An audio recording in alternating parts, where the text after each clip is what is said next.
Okay, so I'm going to do my first question to Sarah, and we're going to take it in turns. I'll ask a question, Sarah will ask a question.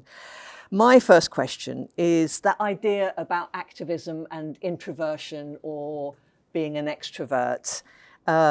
You have some really interesting thoughts on this, I think, and it would be interesting to share those. And also, you talk about your grandmother, Patricia, as having been an influence. So my question is, was she an introvert or an extrovert? Well, my dad's here, so he can tell me if I'm wrong or what he thinks. Yeah, the introversion, extroversion, I didn't know what introversion was until Susan Cain's book, Quiet, that some of you might know, which is not, so after I started doing Craftivist Collective, so I started doing the Craftivism as a burnt out activist thinking, oh, this could be a way that I don't burn out. But I didn't have the words for it. I still didn't know why I kept burning out. And then I watched her TED Talk, and it was a few years into doing the Craftivism, and I thought, I think I'm this, and read the book, and it talks about highly sensitive people as well, which is more extreme introversion. And I thought, and I read that book and did all the quizzes that you do by Dr. Elaine Aron, I think her name is. And for me, it just clicked. And I think for a lot of us, especially, people nowadays who are being is diagnosed the right word, being doing all the tests for neurodiversity, and then being able to label, oh, that's where my strengths are and that's what I struggle with. For me, it was really helpful because I was doubting myself of why am I burning out doing campaigning? One, I'm really good at it and I really care about it, but I'm always exhausted and everyone else seems to have more energy afterwards. And I found it unfair in little personal injustice of this doesn't seem fair. Why am I so tired? Even though I'm actually quite skilled at doing all of the extrovert activism. So to have that word and then to be able to look it up and then to see, my sister's quite an extreme extrovert in lots of ways. She loves the big marches. She's really good at the slogans and getting people chanting, and she's so good at it. And I would always be like, I'm good at it, but it knackers me out, and she loves it. And I think having a sister who really needs people around her a lot, so COVID was a very different experience for her than me as an introvert. I quite liked living on my own for a lot of the time. Reminded me of how different people are and how you need different activists in different ways. So I love intimate one-to-one conversations, and I love doing stuff on my own and reflecting on it rather than just being reactive. But I also love that my sister's really good at mobilising people and doing the stuff I'm not good at, and reminding me that we don't all need to be good at everything. Was a real, I don't know the words, but a real relief in one way to be able to name, yes, I'm an introvert and I'm highly sensitive and there's pros and cons to that, and then how to manage around it. And if anything, it made me even more aware of how the craftivism could be, it's useful for everyone, as I always say that, but also particularly for introverts and highly sensitive people. It felt like, and with the international development charity that we both work in, which is quite small in the UK in terms of staff, everyone sort of knows each other, to be able to say to them, I think I've got some tools that are really good for introverts to complement a lot of the stuff you're doing for extroverts that you might not even realise is excluding people, and to be able to offer them questions and examples of what they can do. I love it when I get people from big heads of campaigns from different charities in the UK and overseas now saying, oh, just to let you know, we now always talk about how are we engaging the extroverts, the introverts, the ambiverts, the anxious people, the housebound people, because I've been banging on about it for years. So do you feel that that link between, that there's an assumption that activists are extroverts, the tools are there more for activists, for extroverts possibly, and that as introverts you have to navigate to find a way of campaigning that might not be out there? I mean, I'm hearing that a little bit, but then a couple of thoughts. Firstly, I still haven't heard whether Patricia, I've noticed that. She was an introvert. Yes. Okay, so interesting. She was a big reader, my Glaswegian granny, so that made me think, introvert. but very opinionated, strong, and read a lot and very determined. But yeah, she was a big reader. And so that makes me think that also being introverted doesn't mean not having a strong personality or strong ideas. And it's also, it's a different axis, as is how much you want to do, because it doesn't mean that because you're an introvert you want to do less. Not it at all. Just might mean that the tools that you want to use to be able to do as much as you want to do might be different. Yeah. Either way, do reflect on some of these. They might be useful thoughts as you're thinking about what you do. But yeah. For you. So I wanted to ask, so learning more about the suffrage movement, I mean, it sort of links in with what you're saying about, does a lot of the activism look like it's for extroverts? Well, a lot of it in the media does. You see, and understandably, you see big crowds, you hear big noises, big demonstrations, but then you also have collectivism and online actions as well. So it's not that black and white, and we don't live in that binary world. You know, there's lots of tools out there for introverts as well. But a lot of the media stuff and what people saw as activists was, I need to shout, I need to be in the spotlight, or I need to throw a brick, or I need to, join the big marches, because that's what we tend to see in the media, because it's nice and simple and straightforward and you get the imagery. And I understand the limitations of, journalists now more than ever with all of their pressures.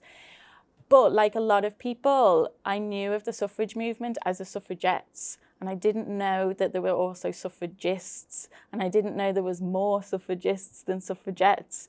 So I was always uncomfortable with, I loved, and we're going to talk about what I love about the suffragettes and learning through mainstream and through some research about what they do.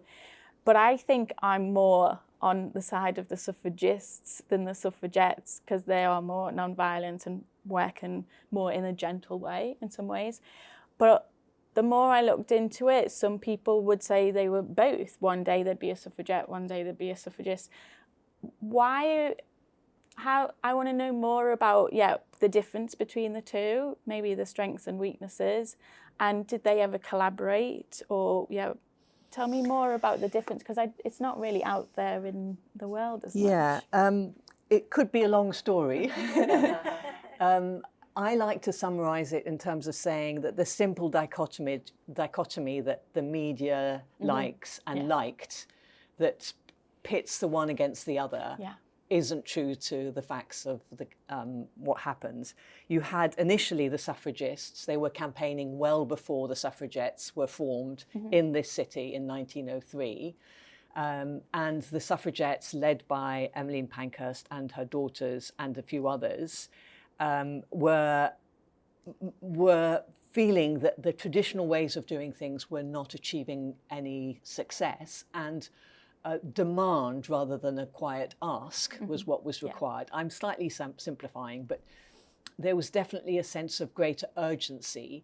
The militancy itself, I think, comes out of a ratcheting as the suffragettes try something, they're blocked, they refuse to be silenced, they try something else, they're blocked, they try something else, and then gradually you get an escalation of militancy or violence. But as you mentioned, somebody might have started off as a suffragist as a young person, become a suffragette slightly later on, and then become a suffragist again. Yeah. In many families, you had both. Some people belonged to both. A suffragette wasn't necessarily an extrovert or a militant, and likewise for suffragists. So you had everything. If you look at it within my family, so I was trying to think about the Pankhursts and that introvert-extrovert idea. I think if I had to just do a very quick paint of it, my guess is that Christabel was an extrovert, Emmeline was somewhere in between, Sylvia was an introvert, Adela was probably an introvert. That would be where I would summarise it in, and I think Richard Pankhurst, father of Emmeline, was probably an extrovert. Where are you? Well, there's some people that know me quite well in the audience. I think I'm in the middle. An ambivert. An ambivert, I like it. Would you agree? The people who know Helen? Yeah. I wish I was an ambivert. I think I'd be better campaigner, but Well, I'm I not don't know, convinced. maybe I not. think you brought something really special. And on that note, the last project in your book, Project 20, is about being a piece of the puzzle, not the full puzzle. And you also say that craftivism is a toolkit in the activism story, and it doesn't replace other tools. Can you talk to us a bit about that and whether you think some are more effective than others, or equally so? And how does gentle activism relate to craftivism? How many questions is that in one question, Helen? I love imagery, and a lot of crafters in the room, we're very visual learners, and metaphors are really helpful, and symbols. And I love the symbol of jigsaws, and I've used that a lot in talks for people. And I got a honorary fellowship from Goldsmiths for design activism, which was interesting. I had to wear the silly hat and the cape. I did the speech for the students, and I kept thinking, what would I want to hear as a graduate? I graduated from Manchester University, so it's extra special in lots of layers being here. And it was very much about being a piece of the jigsaw puzzle. I wanted to imagine, when I graduated, I wish someone had said to me, you don't have to be the next Malala, you don't have to save the world, you don't have to do a lot of media and a lot of, in the charity sector, we would often go for here's a hero and here's a villain and slip into that. And I think it's really important seeing everyone as one jigsaw piece in the puzzle. We can't be the whole puzzle, and if we try and be the whole puzzle, then ego slips in there, and then it can be easier to be discredited as well, because people are like, are you doing this because you want the claim to fame, or are you humble enough that you know that there's more people involved? So the last project is about being a piece of the solution, and it's some of the projects in the book are issue specific and support different charities like Climate Coalition and Amnesty International and Choose Love, and they've all signed off all of the copy and imagery, so they're happy with it. And some might be a theme, but you can link it into local, national or international issues. The Jigsaw project came out of a project I did with Save the Children a number of years ago, when the G8 were coming to the UK, were hosted by the UK, and Save the Children wanted them to really address global poverty and hunger, which is enormous, and it was a big coalition of charities as well. And they said, what can the craftivists community do to join this national movement, to say to world leaders, we all care about this, and particularly for our leader at the time, under the spotlight. And there was so many elements to global poverty. It was like, there was so many sort of pillars for people to think of, and it just felt too overwhelming. So I sort of grappled with it and thought, we're saying global poverty and hunger we want to eradicate, but there's so many answers to this, and there's so many players and allies and stakeholders. So I thought a jigsaw was good to say, as a constituent, I commit to be part of the solution. We want you as a politician to commit to be part of the solution, and we want world leaders too. And we had it in the People's History Museum in Manchester as a big installation. I've changed the project in the book to say, actually, this could work really well if you are a business. So we're in X+Why here, who are specifically for people who have a purpose bigger than profit. So X and Y with a WHY. They have members. They have a rule where they have more plants than members. So it's a lot about well-being as well. And I thought, well, no, a space like this could do an installation where their members stitch their jigsaw piece, saying, this is my purpose as part of a bigger purpose. Other companies could do the same. We've got Girl Guide groups who can do it in their local halls. It works really well, very holistically, of just getting people to not be overwhelmed about how to be a change maker, which is a very overwhelming, open question, to say, okay, what are my strengths and weaknesses? Am I an introvert, an extrovert? What's my circle of influence? Where can I have influence? Where might I not be able to? And have the space and a lovely installation coming together to say, okay, if I'm not doing anything, there's a piece of the jigsaw missing. and every jigsaw piece is a different shape because we're all unique, we all contain multitudes. So how do I fit that bigger picture? And it links in with what we've just been talking about, really, is we need all the different types of people. We need good politicians. We need, the loud, extrovert actions to happen to get the media, but we also then need that as a catalyst to have other people doing the quiet lobbying behind the scenes that isn't seen in the media but is just as important. And I really wanted that as the last project before you create your own project, to say, don't try and do everything, don't try and be everything, but do try and figure out what shape you are as a change maker. And it's a really nice community action to take. You can do it as a religious group, you can do it as a community group, you can do it as we got the Girl Guides and Women's Institutes we've got in the room. There's lots of different ways you can do it, but it's more how to be an effective activist rather than an issue-specific campaign. Yeah, that's really interesting. So you're describing the importance of the context and referencing the context, so thinking of yourself as a jigsaw piece rather than the whole. And I think there's ego that kicks in and you think you're the whole. Yeah. So I think that's really interesting and important, because campaigners do, I think, have this propensity to think that they will solve things. What about where in that, and I've also heard you say that there's an equality around all of these things, so different approaches are useful. Where does that gentle activism and craftivism intersect? Is one used for the purpose of the other, vice versa, or what's the relationship between those two? I always ask myself that question all the time because I don't know what the answer is. So some days I'm like, the answer to the world's woes is gentle protest that will fix the entire world. Imagine if everyone was respectful to each other, no one named and shamed each other. We've got a neuroscientist from MIT who's written a bit about every project and every section of the book on how it fits in with the brain of, if you name and shame people, they're less likely to engage with you. If you give them a good surprise, it creates dopamine, they're more likely to engage with you. Even if they don't realize it themselves, subconsciously their body is very open to, because their body wants more dopamine from someone who's just given them dopamine. So sometimes I'm like, gentle protest is the answer.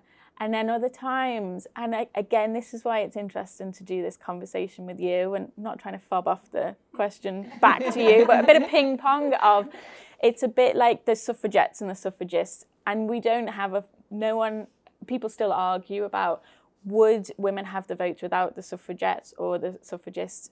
Did they work well because they were bouncing off each other and telling each other what was happening? And I struggle a bit with, I don't want to be divisive. I never want to name someone as label them as something. I always want to believe the best in people and try and encourage them and hold them account. But I also know that I'd hope that my goal is always to do gentle protest as much as possible. Sometimes it's not craftivism. And I say to people a lot of the time, actually, the answer isn't craftivism yet. It's asking that person in a gentle way why they said something xenophobic and opening it up as an open question and being empathetic to where they might be coming from, not cross-stitching them something, not yet. Sometimes craftivism is the answer. I do really believe in gentle protest, and the more I've done it in craftivism and just in conversations or indirect activism, when someone says, oh, I like your jeans, and you can say, oh, they're made from this really cool ethical company and they repair them for free for you. And then I stop the chat. But for me, that my intention is activism, because I'm trying to drop a seed in of, there are good jean companies out there, but I'm not going to say who made your jeans. I'm going to put that out there. So that indirect activism. But I do think that sometimes you try your hardest, and I can understand why suffragettes got so frustrated, because you're not getting anywhere. So I don't think I'll ever be violent, and I believe in Martin Luther King and Desmond Tutu's work and all the peace and reconciliation. But I do think sometimes when someone does something extreme, it is then an opportunity often, and we both get it, where media will say, what's your response? And I often get media saying, what do you think of Stop Oil? Because surely they should be doing gentle stuff that you're doing and not stopping the motorway from closing where, you know, someone could die if the ambulance doesn't come in. And they try and make it very black and white. And I never say it's wrong. I say people are really worried and they think that's the only thing to do. There are lots of ways we can campaign. That's one way, and I do it this way. But I never say it's to replace. But sometimes I worry, and sometimes I do think, do I need to say I don't believe in terrorism and violence? So I don't have an answer yet. I'm still mulling it over, really. I think there's pros and cons to both. But I mean, when people ask you about, is violence the answer? Is it non-violence? What's your response? What's the answer, Helen? Tell me the answer. Somebody out there might have a better answer, but my answer on the suffragette story is that when the lens is put on the militancy of the women, I put it back on the militancy of the state. The reason that they became violent to the extent that they did was because these women asking for a democratic right to vote by a liberal government were imprisoned, were force-fed. So who is being violent? And sexual violence by the police, etc. So who was it who was being violent? Who had the power? And in that context, let's put a bit of the responsibility for it on the state, and then not detract from the agency of these amazing women that were willing to put their life on the line and willing to commit to do so much. So that broader narrative, I think, helps. I also think that, as you were speaking, that point that a lot of people might start off, because of their temperament, they might be on some kind of a spectrum about where they want to use violence or not. But I also think you snap. That, you know, a lot of violence in any context comes because you take it, and then there comes a point where if you're in the real world and you're exposed to all sorts of things, you know, enough is enough. And I think that is another reason why I am very uncomfortable with being negative about somebody else's response, because their conditions might be very different. Well, I think as well with that, it's if you're directly oppressed by it as well. So I'm in the UK, and so some of the issues we're campaigning on, people are not directly affected. And actually I target people who aren't directly affected by the issues, because often the politicians or the companies that you're a customer of will go, well, why do you care? And if you care, that means this isn't just a niche issue for those only directly affected. So I will say to people, okay, well, you have the privilege to be able to buy a share and go as a shareholder activism. We did these mini fashion statements for Fashion Revolution, and it was very much a piece of the puzzle where I looked at what Fashion Revolution were doing, which was created by 2 fashion designers just after the Rana Plaza disaster in Bangladesh, where over 1,000 people died in a factory that had told their owners, this building is going to collapse on us, and they just kept sending them back in. And the 2 fashion designers, who are UK based, said, we love fashion and we're part of this industry, but we cannot have this on our hands. But what I loved about them was, before that, most of the fashion campaigns were very anti-fashion. So it was people who didn't love fashion saying, this is all awful. I love fashion. And I joined some activist groups when I moved to London and was holding Vogue magazine under my arm with one of them, and they told me to leave. And I thought, hang on a minute, I can love fashion and not love the ugly side of the industry. So when they came up with Fashion Revolution, where they said, do the hashtag, take a picture of your item of clothing, tag it with the company who's made it, and with the hashtag who made my clothes. I thought that was a very clever, gentle protest thing, because it's asking a question.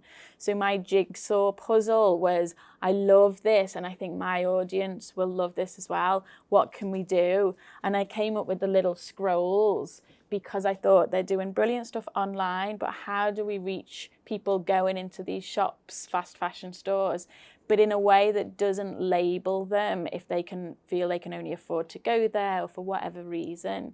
So we wrote these little 3 messages with Futera, who do sustainability communications, and they're anonymous to shop drop, but in my head, It was, okay, we're in the UK, we can get global media for this because we're in a privileged position. We didn't name or shame any companies so that fashion magazines and fashion websites would cover the issue and not worry about losing their advertisers. And it seems like it's a very easy thing to do. It takes about 10 minutes and you drop them in an item of clothing in a shop that you think could be more ethical. So it's called shop dropping instead of shoplifting. And it's the only drop-in session workshop that I do, but I do it all over the world. And we've got it in the book of people in Stockholm making them and translating it all.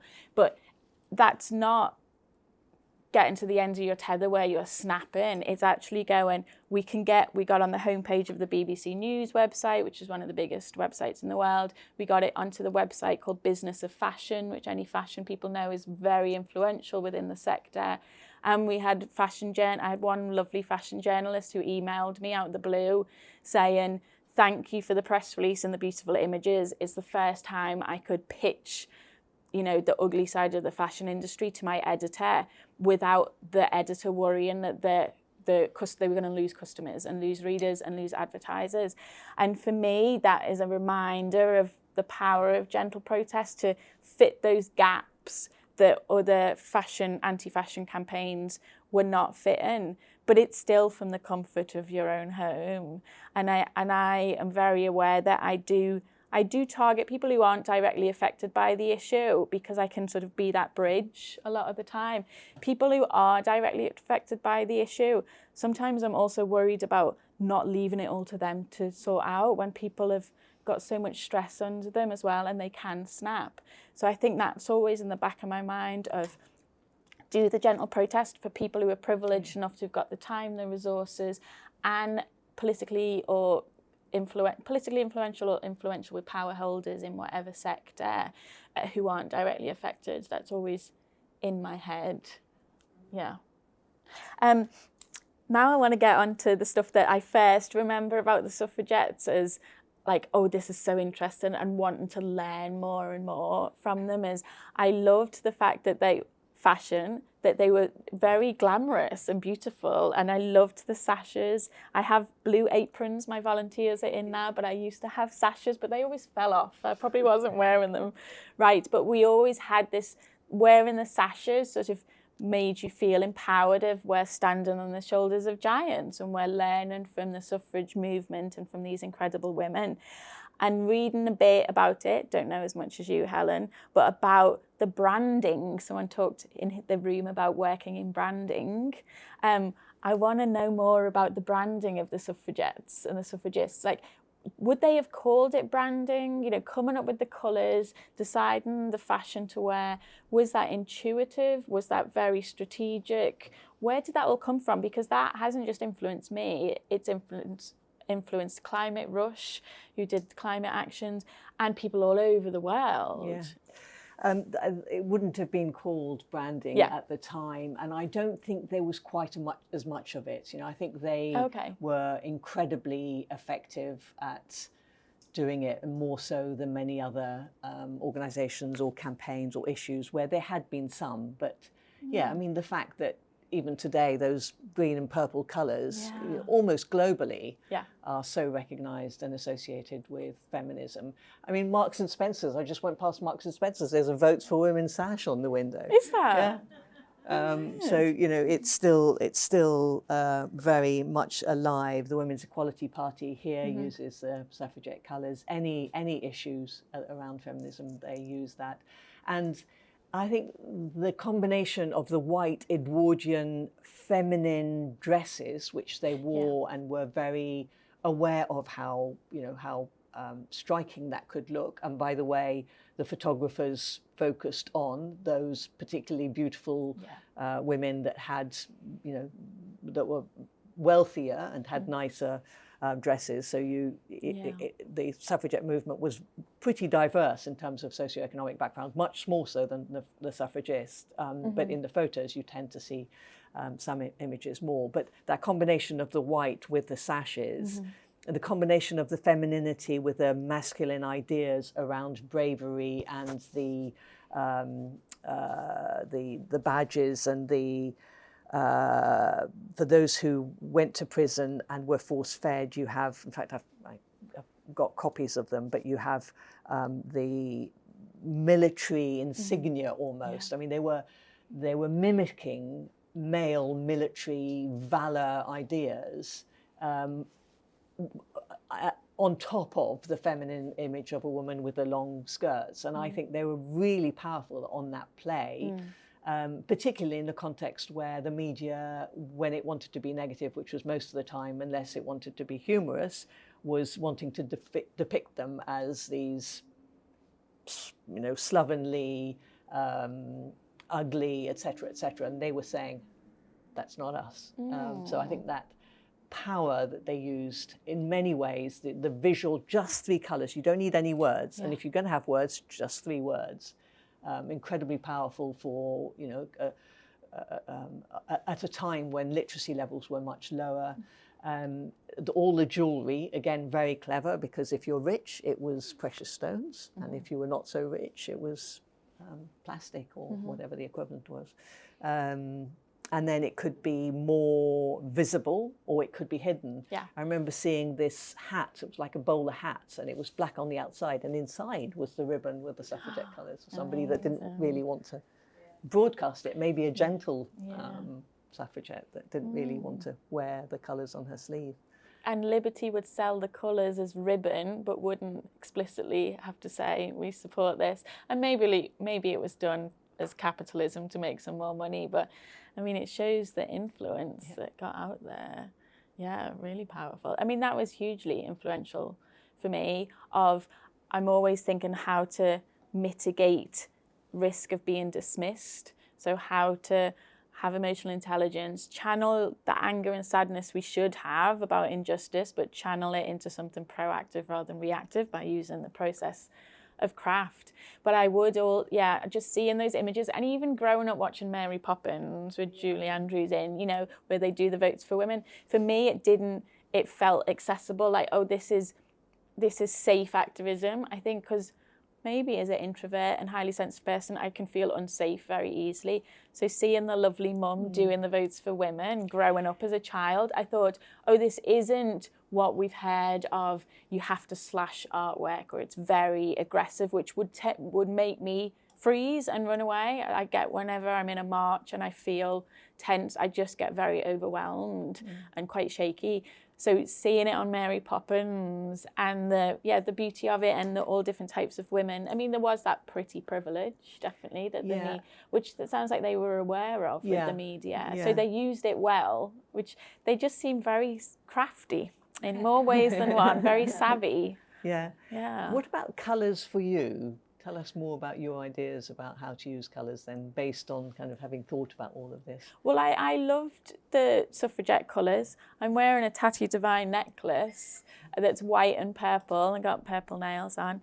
No green, but we've got so many green plants. So I felt like it was a good one. It says, nevertheless, she persisted, which felt like the right necklace to wear today. But having that in mind, and because it wasn't black and red, you know, black and red, I mean, I've been an activist my whole life, really, in lots of ways. But a lot of the activist groups I joined, where it was grassroots communities, we always used black and red. We were in black hoodies, or people would wear masks. It was very aggressive and intimidating, and there was some ego in there. Sometimes the motivation was not to serve the cause. It was to be rebellious for the sake of it, and that made me uncomfortable. And a lot of the groups were quite aggressive and masculine in that sense of aggressiveness.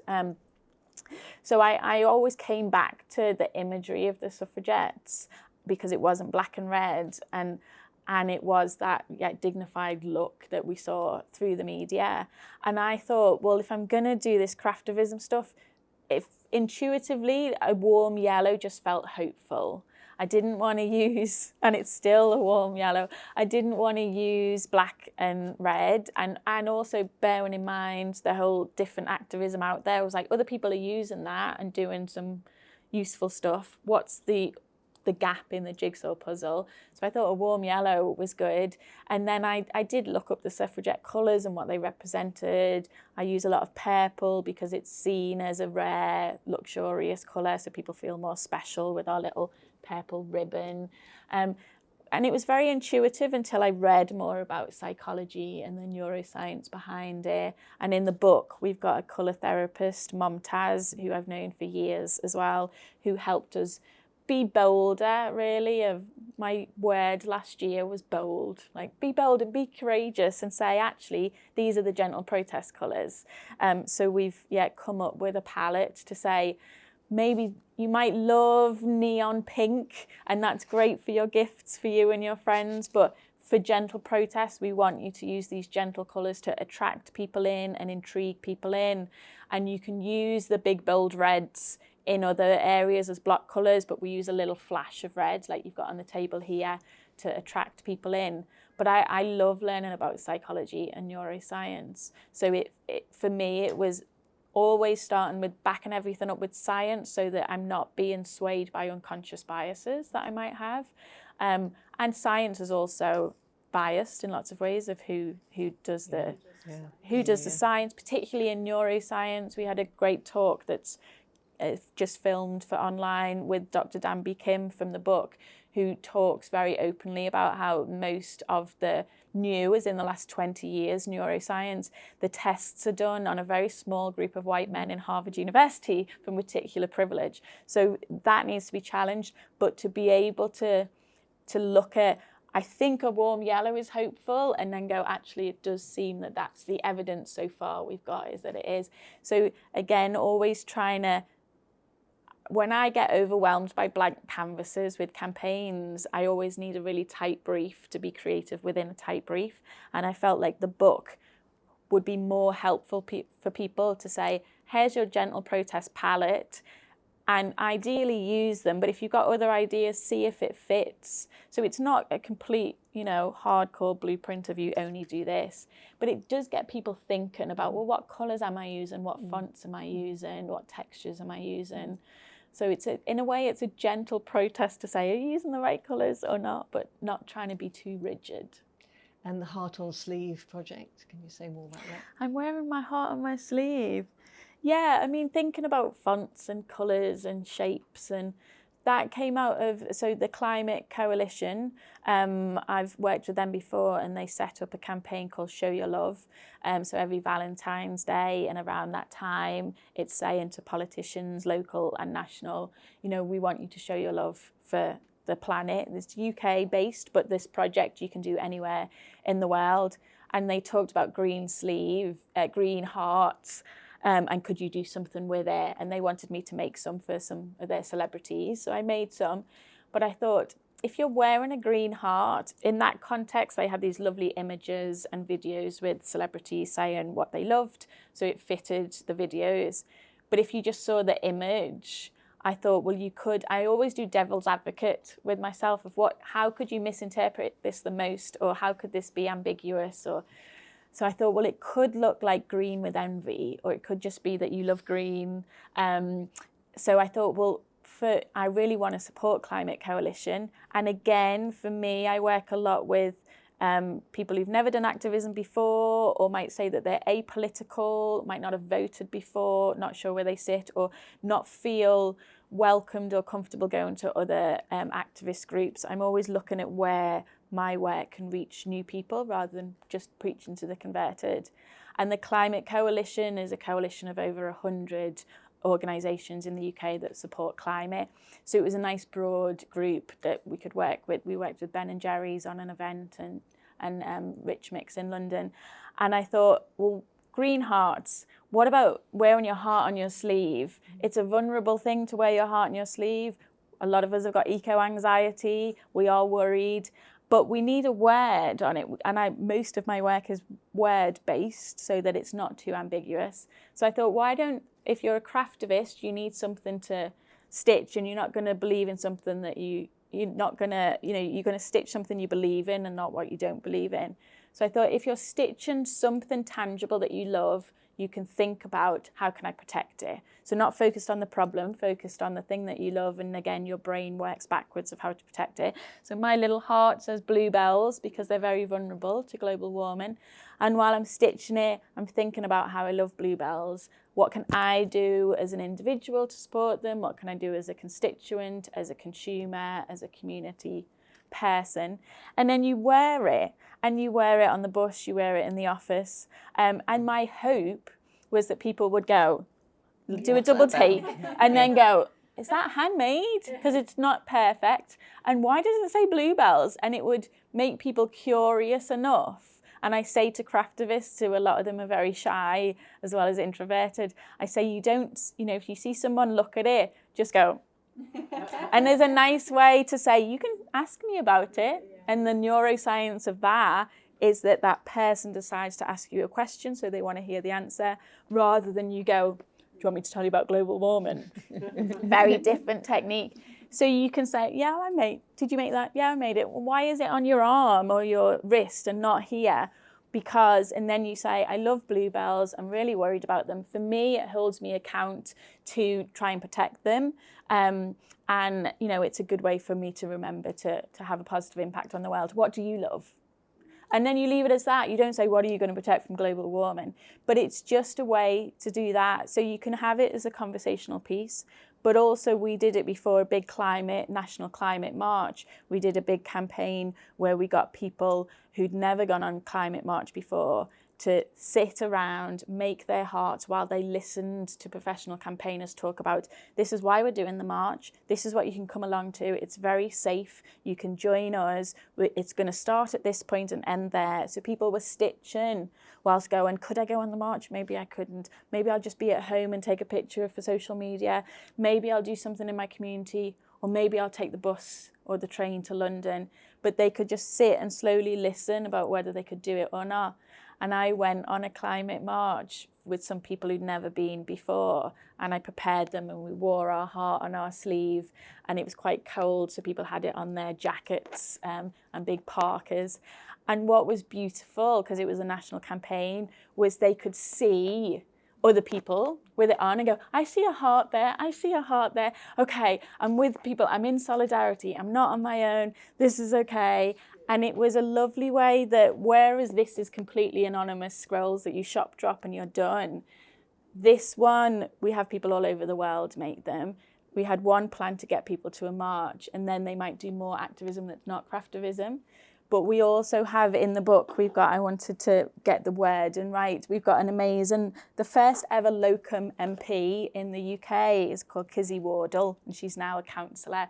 She was the first locum MP for Stella Creasy in Walthamstow when she went on maternity leave. And Kizzy came to our Heart Workshop, which was filmed for the BBC. So we had a documentary on the BBC that covered us.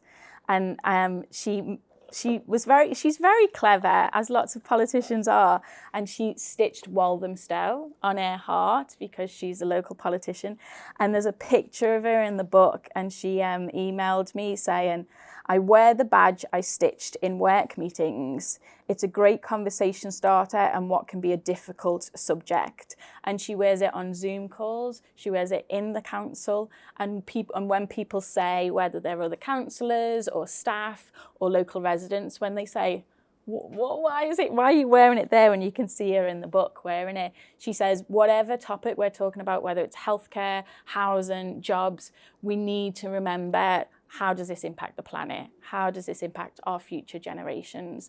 And it holds her account, but also it makes people giggle and it makes people go, oh yeah, good point, in that very subtle, gentle way. So one heart sort of in every context has different strengths and weaknesses, but so much of it was, what font are you using so it's not aggressive, it's beautiful, it's green but it's not ambiguous, it's on your sleeve and not your chest, it's good for social media, it's good. All of those elements, I'm like, oh, they're the strengths. And seeing it as, this isn't the only climate action you do. And a lot of your work that's women's, campaigning, but also work just in general with Care International, I know you're always thinking about what are other organisations doing.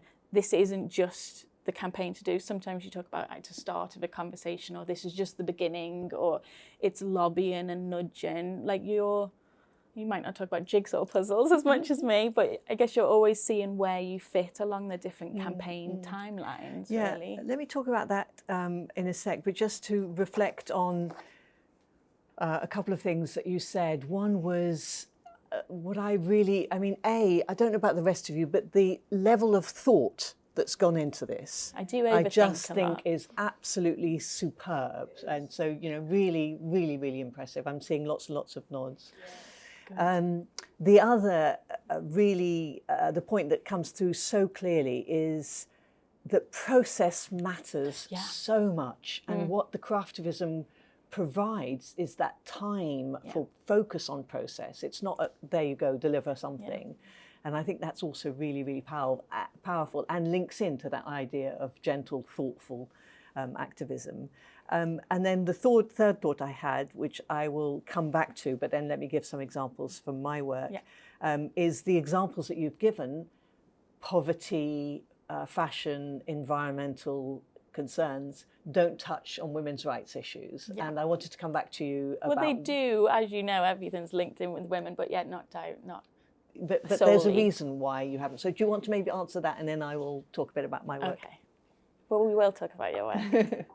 Yeah, I mean, from the beginning, so when it's the most emo thing I've ever done, was when I started doing craftivism, because I didn't coin the term. I found the word online and contacted the woman, said, I think craft could be really useful for my activism. Can I say this is craftivism? Can I call myself a craftivist? And she said anyone can do it in whatever way they want. And there is lots of ungentle craftivism out there. There's craftivism where you can watch TV and make loads and loads of stuff. It is very transactional and not using the process for critical thinking.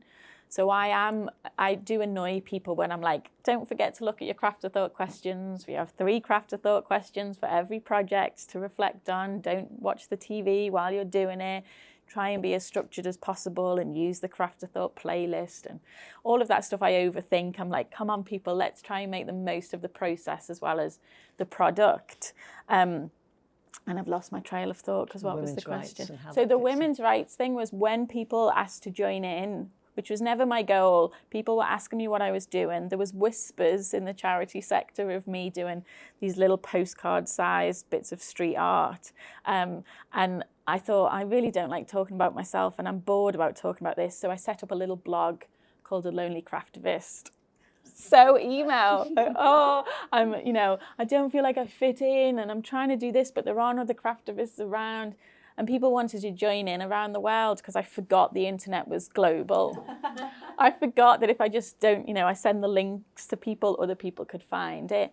So I set up the Craftivist Collective in January 2009 with a small group of strangers and friends in the British Library Cafe. And we came up with the name. But I said from the beginning, and my sister was in the group, so she can vouch for it, I said, I don't think we should focus on women's issues and women's rights issues, because the worry is that people will go, and we were a group of women at the time, here's a group of women crafting about women's issues. And there's a lovely, very rich history of knitting groups and political craft and Greenham Common, and all of that was there, but I wanted it not just to be that. So it was tough, and I still struggle sometimes of like, okay, I do want to do this, but especially in the early days, I really wanted it not to be dismissed. And often it was because it was craft, because it was gentle. I didn't use the term gentle protest then. I didn't have that differentiation of what my work was to others. But I wanted it to be for everyone. So you'll see, in my first book, A Little Book of Craftivism, there's a token man in lots of the images to try and say this isn't just for women on women's issues. So it was a conscious decision to do that. But then I wanted in the book, and we did a She Votes support with the mini protest banners a few years ago, where we had people make them and put them all over the country before the last general elections to say, did you know that a lot of women don't vote? Please make sure the women in your life do and you do. So sometimes we do that. But it's not, the priority isn't tipping over to more women's rights than less. But in the book, I do have a project which it's called Display of Discontent, I think, which I like a bit of, alliteration. And it's a window display that you make, and you can put it in your window, but also the image I've got for our display of discontent is inside a barber's window, which I thought was really cool, on a main street, and it's paper craft, and it has you draw eyeballs, so 2 eyes and you can have it on different coloured card and paper so you've got different tones of skin, different eye shapes, but mostly female looking eyes with eyeliner as well. And you draw these pairs of eyes everywhere of different shapes and sizes. And then we have the message saying, please let her walk home safely, ... So we have that in a barber shop, which visually is quite, it's quite good to spread out and create conversations online as well as offline when people walking past. But it's universal, so people can use it everywhere, but it reminds people of, yes, it's not all men's fault, it's not all men are predators, but it's saying, please look after our women, don't just leave it for us to do. And particularly I talk in here about the statistics of trans women need more support as well.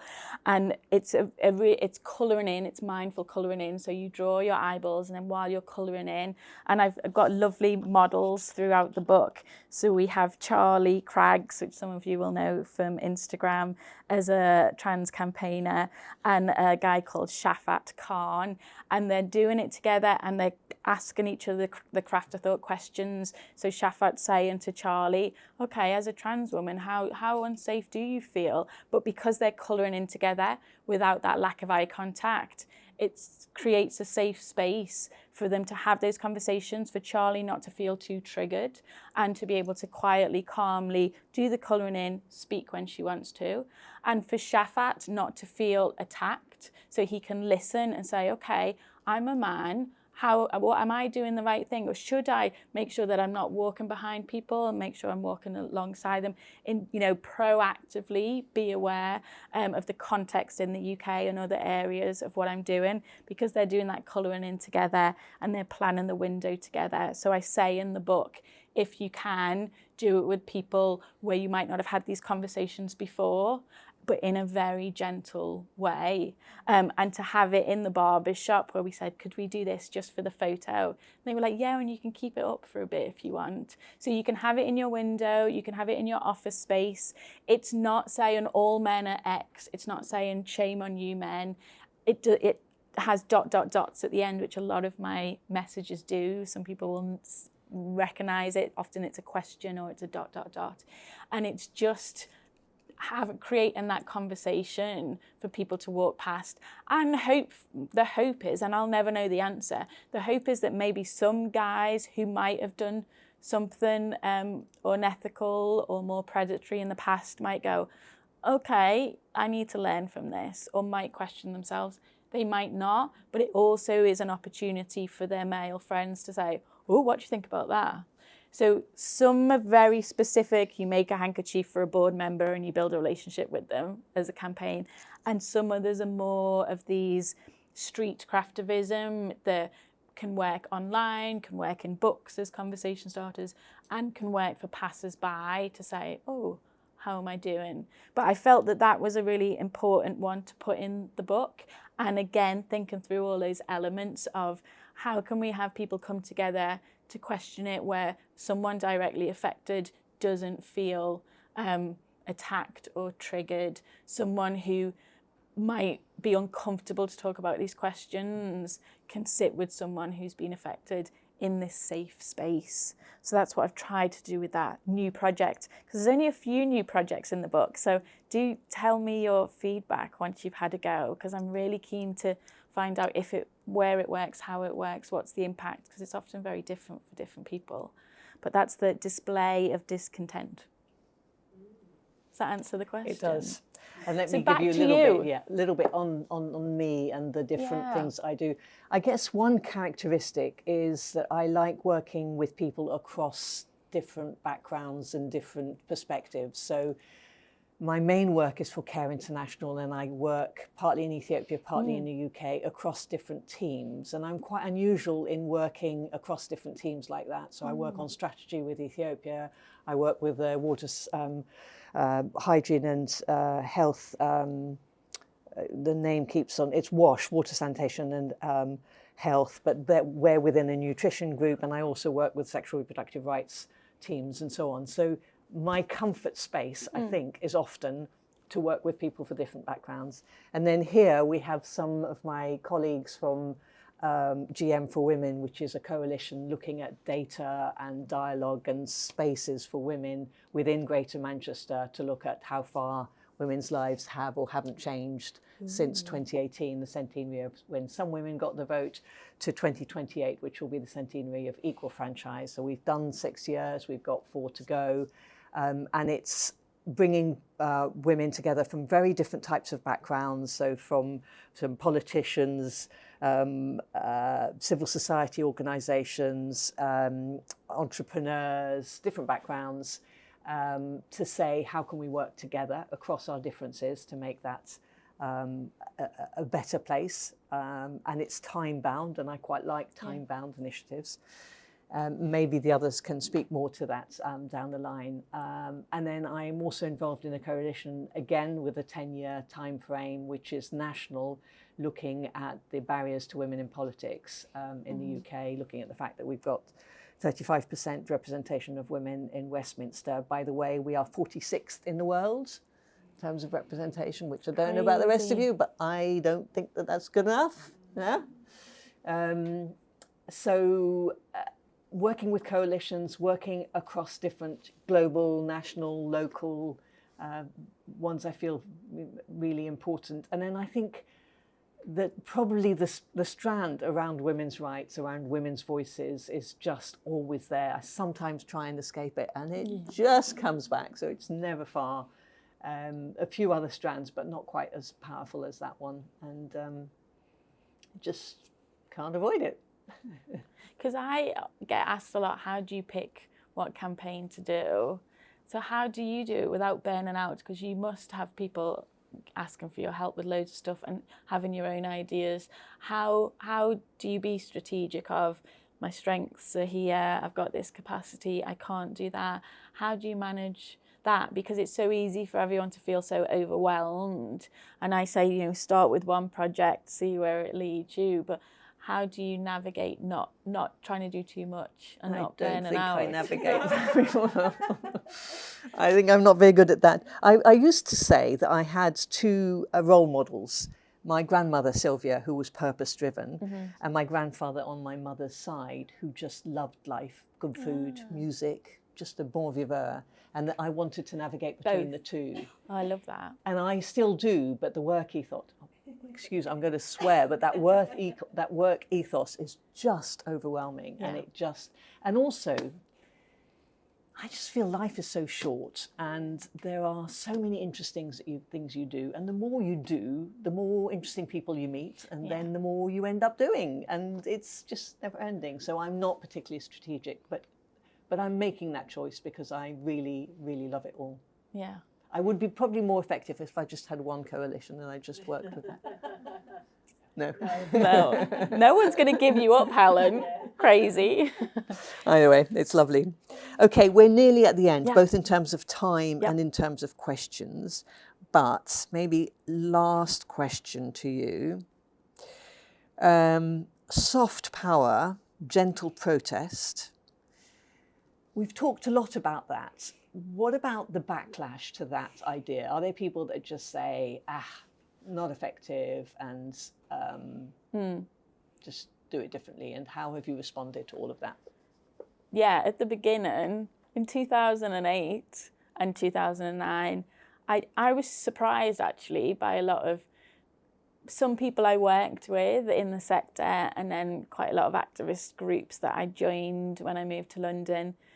Just their immediate response, their immediate response was craft. Well, that's bad feminism. You're going backwards, not forwards. And particularly because I was doing overly kitsch stuff, because I saw the strength in the fact that it looked like your grandmother had made it, so it was non-threatening, and there was some emotional tie there of seeing a cross-stitch wiggling in the wind with flowers around it.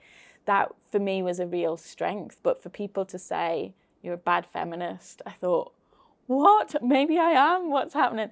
And then I didn't use the word, I came up with gentle protest as my approach, because there was more and more craftivism happening there.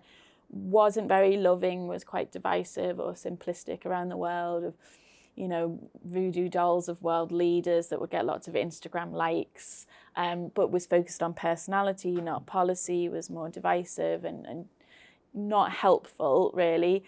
So I wanted to say, I'm part of craftivism, but our approach is called gentle protest, because there was also craftivism that was much more about awareness raising or philanthropy or donation or fundraising. And I thought the word activism was getting a little bit too broad and a bit too vague. So I thought, okay, I'm going to use the word protest, so it's clear, but gentle, because it's such a rich word of emotionally intelligent, kind to yourself so you don't burn out, kind to others. It's such a multi-layered word. I felt like it was harder to dismiss than a different word to use. But I was shocked at the beginning, and I like devil's advocates. So it felt easier actually in the early days to say we need all forms of activism. You know, look at all the peace and reconciliation work Desmond Tutu and Mandela did. Like, they had to work with people who directly oppressed them in the past, so there wasn't a civil war. And, you know, this is gentle from civil rights movement, from the non-violent movements around the world. I felt strong enough to say, you know, this is thoughtful and strategic and loving. And the craft, I was like, there's something in this. It's reaching new audiences. It's getting...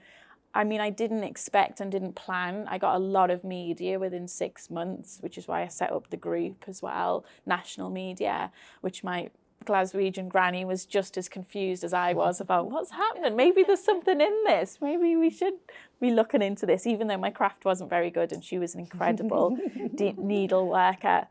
So at the beginning, it felt like I was bolder to say, no, there's something in this. And then I think I did start doubting, is this helpful? Is this giving people an excuse not to be bold, not to have uncomfortable conversations, which still worries me sometimes when people use my projects to say, I've done my thing now. And I'm like, no, this is the start. This isn't the end. This is the start of the lobbying your politician to build a relationship with, or the start of the uncomfortable conversation with your neighbour, whatever it is.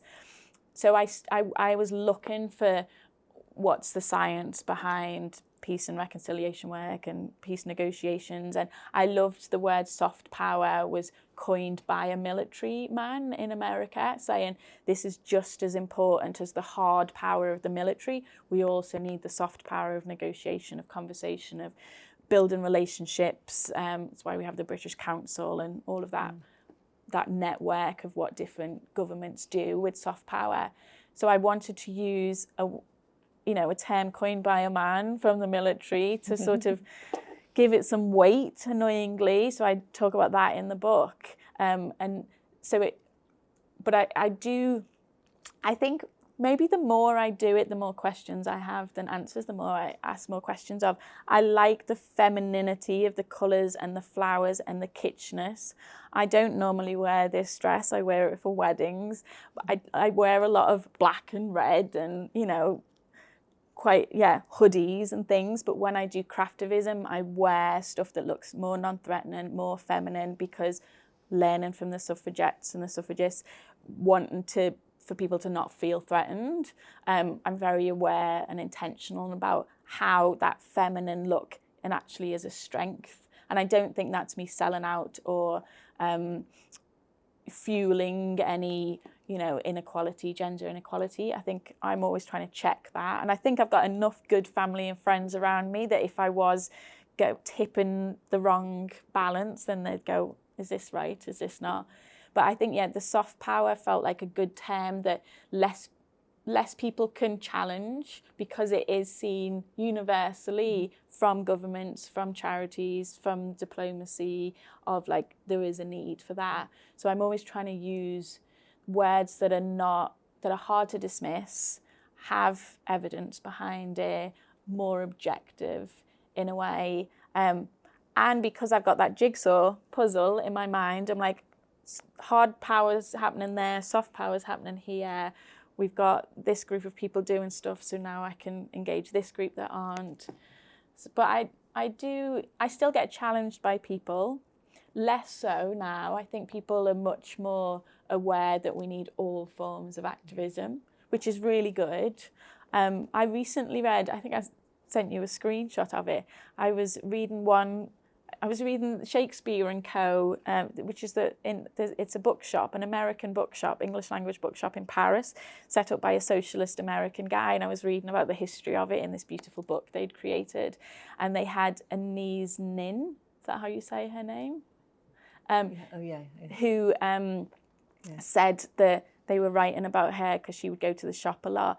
And they were talking to her about how the women's liberation movement at the time had called her the gentle feminist and the gentle feminist. And how did she feel about that? And she said, well, I see why they're saying that, and I'm okay with that because I'm a bit nervous of the women's liberation movement. And she was a very petite, quietly, softly spoken woman. And she said, I don't see that as an insult. I can see why they're saying that. And if I can be of use and I'm this type of feminist and this type of woman that's pioneering about the way women can work, the way women can write, the way women can live, then I'm okay with that. And I think I've named myself a gentle protester, other people haven't. But some people say it in a negative term still, and I'm okay with that because I think it works for some people. And if it gets people's backs up, it's an opportunity for discussion. Yeah. So in a way, it's quite useful as a conversation starter. But I don't see gentle as passive or weak. I see it as really hard work.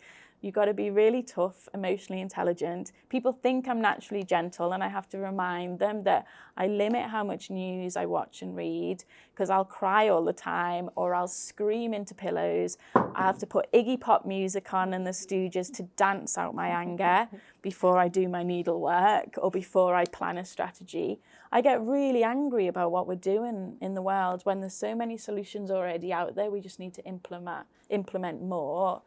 That I'm a very angry person, but I know for me and my temperament and burnout levels and all of that, and probably similar to you, you're sort of born into a role in some ways, and my background in Everton and my mum here, who's a local councillor, I know a lot about activism growing up in an activist community, that it felt like I can be of use in the world to say, I know a lot of the behind the scenes work because of where I grew up, and I really care about activism, but I'm doing it in this weird way because others aren't seeming to do it. If they did, I wouldn't do it. And it seems to be useful for people. So I'm tougher skin now when I get the negative comments, but I still do get it.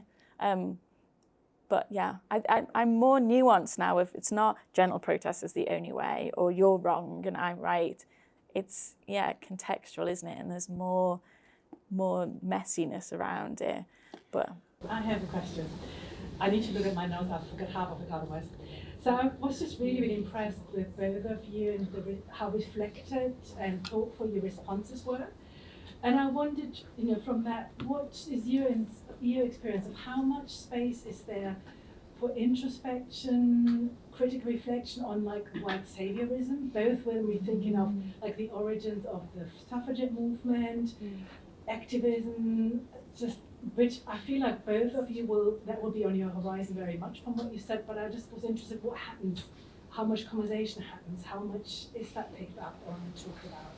In workshops, or you mean in your own minds? Or in workshops, in where you meet people, I mean, from my perspective, in international development charities, the 80s was a lot of live aid of help these poor people in Africa.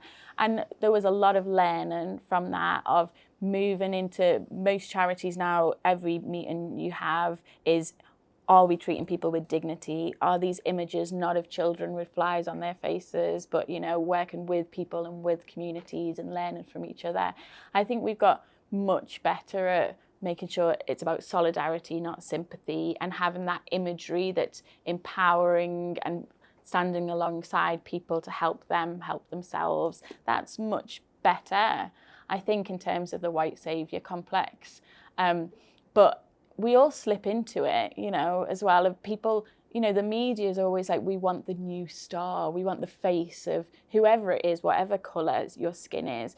They want a person, and particularly they want a young person. So I've made a point now of saying, no, you're not going to know my age, because that shouldn't be relevant. And actually, it's a strength that I've got years of experience. I'm not the new kid on the block anymore, so some of them don't want to cover me. But I challenge that a lot, the ageism.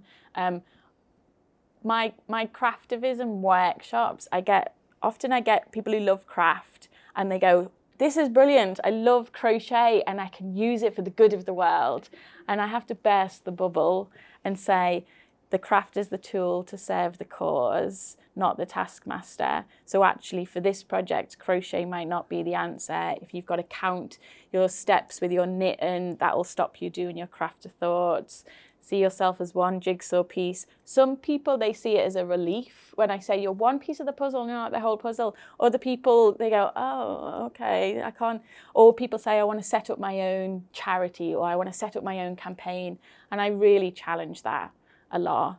So I think there's still a lot in there. And I talk about humility a lot. I think it's a really rich word, again, that often grounds people. It's on our cross-stitch belt. One of the words is humility, and you reflect on, what does this word mean? Am I practicing it? But I think people slip into it, and the context we're in now, especially with social media, I think with young people, there is that want to say, I've given this to someone and look, and I've seen as great. And I think we need to challenge those simplistic views more. But in terms of the white saviour complex as well, like I made sure that in the book we have really diverse models, and I checked with all of them, they were happy to join in, but I wanted to make sure this wasn't, I have a lot of white women that look like me come into craftivism, because whatever you set up, people that look like you could go along. That's just the nature of how our brain works. But I also was trying to think about, if I was someone in India, we have lots of students who do a free course in India with it's a free course that can work on very low Wi-Fi. So some people in India use it. So I always think of them as well. Will they see themselves in this? Will people of all genders, all backgrounds, be able to see themselves in the book? That was, as a white woman, that was very important to me. But it's always on my mind of the hero complex, the drama triangle of victim perpetrator, what's the other one in the triangle? Rescuer, exactly, hero. I'm always thinking about it and the craft of thought questions help bring people back to where are they a part of the problem? Where can they be part of the solution? What's yours?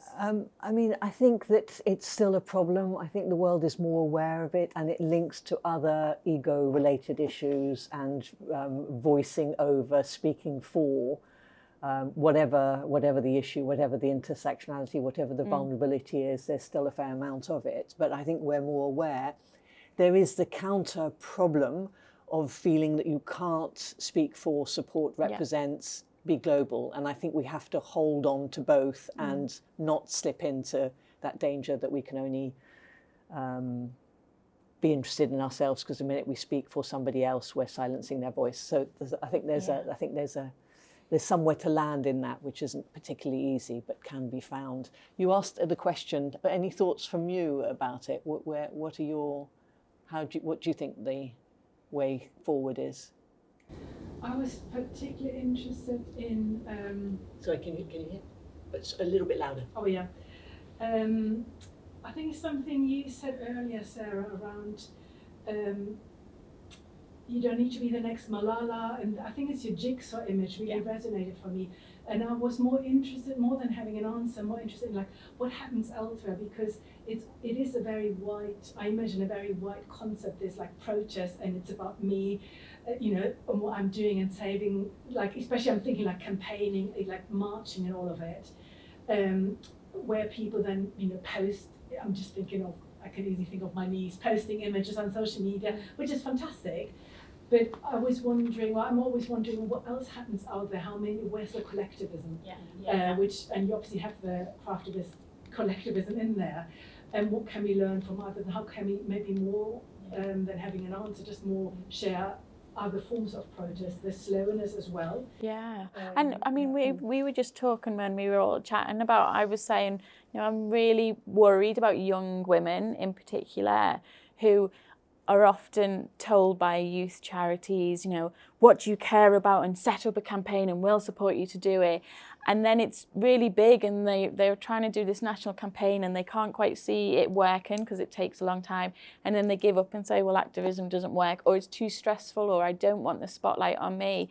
Whereas if we started small, of what if you do one thing? Like I started with recycling in school and said to the teachers, could we do recycling? They said no. And I asked reception, could you do recycling? And they said yes. And then we made it bigger, and I started little campaigns to learn from and to do it behind the spotlight as an anxious young woman. And I meet a lot of anxious young women, especially because I did the Girl Guide Craftivism badge as well, so I get lots of people contact me that way. And I want them to start small and see themselves as part of a community. And when they do, when I do workshops and training sessions with them, you can see them slowly opening up and building confidence because they're learning, and the lack of pressure on them, because it's not about them, their face, their name, creating a campaign. They're doing it as a group. And they could go off and do their own stuff as well. But actually the relief they see, and is, I think, yeah, we're starting the wrong way of starting too big with young people, particularly. Why don't we start small and help them along? Any other question, comments? Yes, at the back. I'm going to bring it back to sort of race. Yes. As a Muslim Arab woman, and Sorry, the only one hiding behind oh yeah, the only one sat in the room today, to be honest. I want to start off by saying that I actually love what you do, and I love the idea of craftivism. But feel slightly uncomfortable being in a room like this, where I'm the only one who sort of, I wonder how often you acknowledge the privilege of being able to gently protest. Because for me, we were just having a conversation about this. I work a lot with the student encampments around the world at the minute, in terms of doing sort of some gentle protesting, whether it's through Zoom with the US ones, or we're on site with the UK ones. Trying to sometimes as well take away from that and not doing any gentle protest, but when we're just crafting, being able to relax and talk to each other in an environment where it's not a march or, you know, shouting at counsellors from the university or anything like that. But, you know, we got a lot of comments sort of calling us terrorists, or, you know, asking if you're that type, you know, racism, xenophobia, normal things we experience every day. But we don't have that privilege of being able to do craft projects without there being this whole layer underneath of having to sort of, when we're out protesting and intimidating in a way, or, you know, we're in our black hoodies, we're in our black masks, people are less likely to then use racism and xenophobia against you, because you've then got this stand where you're less vulnerable for them to attack. How do you plan on sort of incorporating this privilege into craftivism in the future? And I know you mentioned having models in the book, but from my point of view, that doesn't feel like it's enough. Because and we it's not enough. we don't see the workshops. What are you doing sort of in these workshops, in these communities, to bring Muslim, Arab, Asian communities around the world into craftivism? Because I know my mum would love it, I would absolutely love it, but we don't have that privilege of being able to just gently protest. We have to be out there, and as an Arab from North Africa, we're known for revolutions and protesting and being very, very loud. So yeah, I don't know if that's a question really, but no, it's brilliant, and thanks for sharing it, especially in a big room as well. No, I really appreciate it. They are, definitely, and it is always in my mind. I mean, having the diverse models is definitely not the be all and end all. It's one thing that I thought, okay, in the book, when people flick through it, I need to make sure it's not all women's issues for people to close it down, but I need to show that there's different people, and they are all craftivists. They've all done many projects as well. So it's not tokenism in that way, which I think is important. It's a really difficult one, and I target people who are often never done activism and who are privileged. So and because of the position I'm in, so I work with a lot of women's institutes because I know that a lot of them love craft, and I can build a bridge with them. Some of them have never done, some of them are in the room. Some women's institutes have never done activism before and nervous of it. Some are really right on hardcore activists.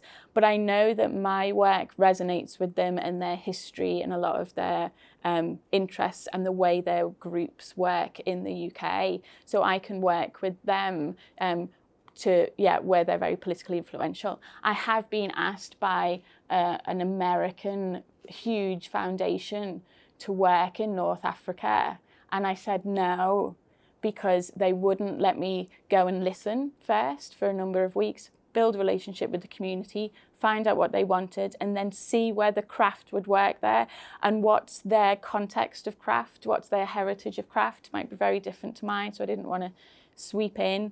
And they didn't have the budget, and they wanted me to go train people to do craftivism and then leave, and that was not ethical for me to do.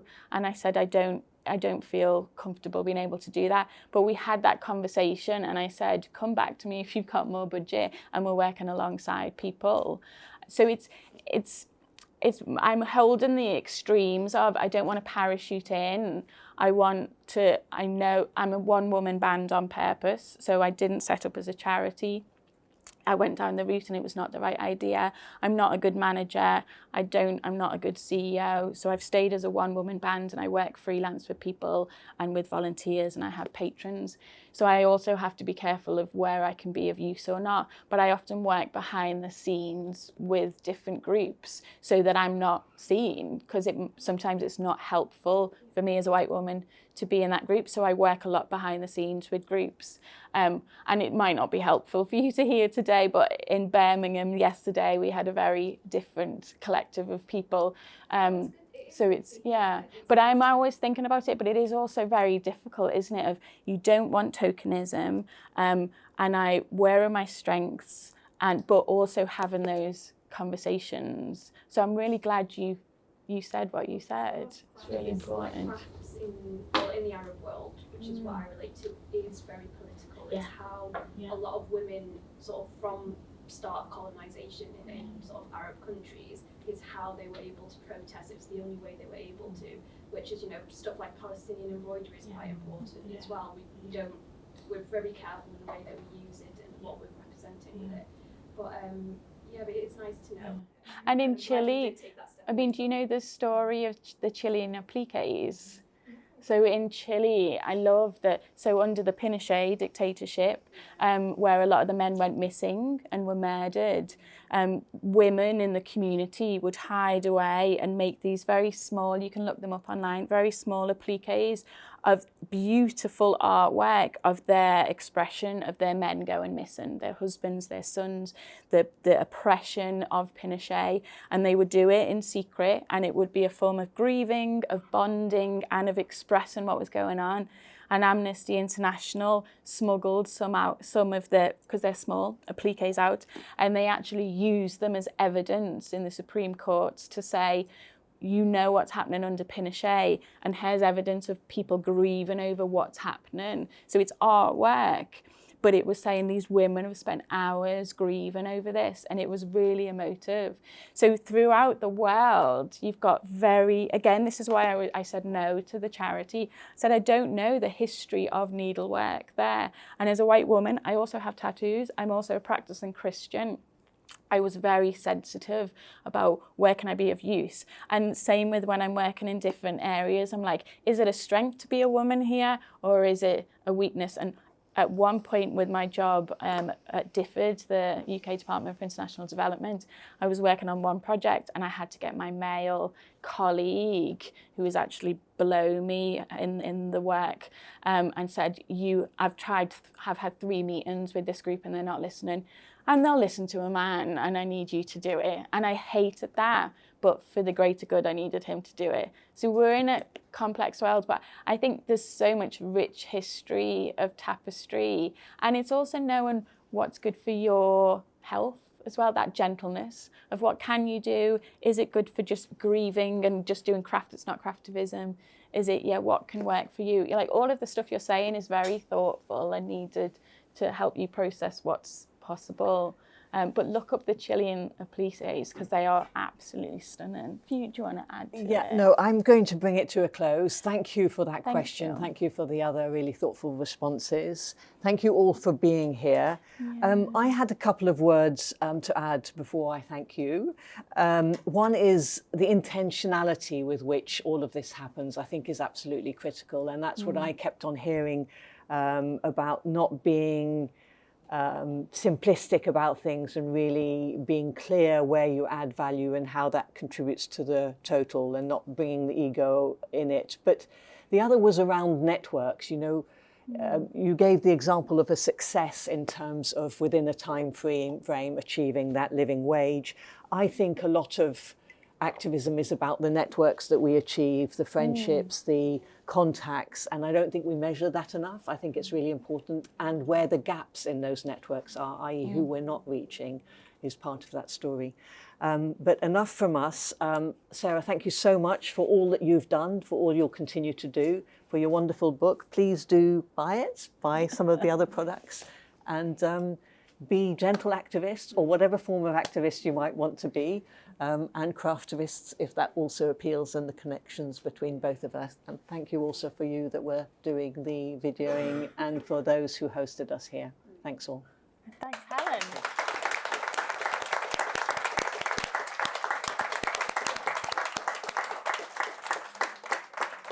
And make sure you eat all the food so it doesn't go to waste from nibbles. Put the music back on. I don't like silences. Put my music back on.